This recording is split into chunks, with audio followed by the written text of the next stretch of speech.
গঙ্গা নদীতে স্নান করতে নেমে তলিয়ে গেল এক যুবক। ঘটনাকে কেন্দ্র করে চাঞ্চল্য ছড়িয়ে পড়লো মালদার মানিকচক ঘাট এলাকায়। জানা গেছে যুবকের নাম সুরাজ ঠাকুর, তার বাড়ি কলকাতায়। বিগত কয়েকদিন আগে মালদার বালুচর এলাকায় পরিবারের লোকজনদের সাথে মামার বাড়িতে ঘুরতে আসে ওই যুবক। এরপর সোমবার দুপুর নাগাদ পরিবারের লোকজনদের সাথে পুজো করার উদ্দেশ্যে মানিকচক ঘাটে আসেন সুরাজ। পরিবারের লোকজনদের সাথে গঙ্গা নদীতে স্নান করতে নামে ওই যুবক। এরপরই নদীর প্রবল স্রোতে তলিয়ে যায় সুরাজ। পরিবারের লোকজনদের চিৎকারে নদীতে খোঁজাখুঁজি শুরু করে স্থানীয়রা।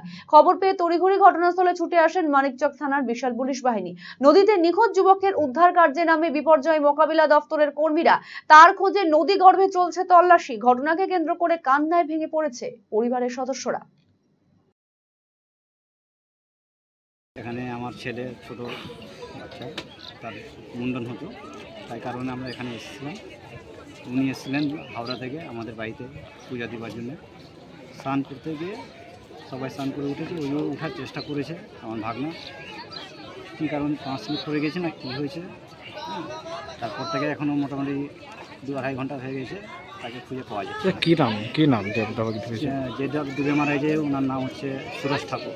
বয়স কত হবে আনুমানিক? বয়স মোটামুটি 21 বছর। প্রশাসন তো এসছে, মোটামুটি আমরা ফোন করেছিলাম থানাতে, যখন ডুবে গেছে তার 1 ঘন্টার মধ্যেই।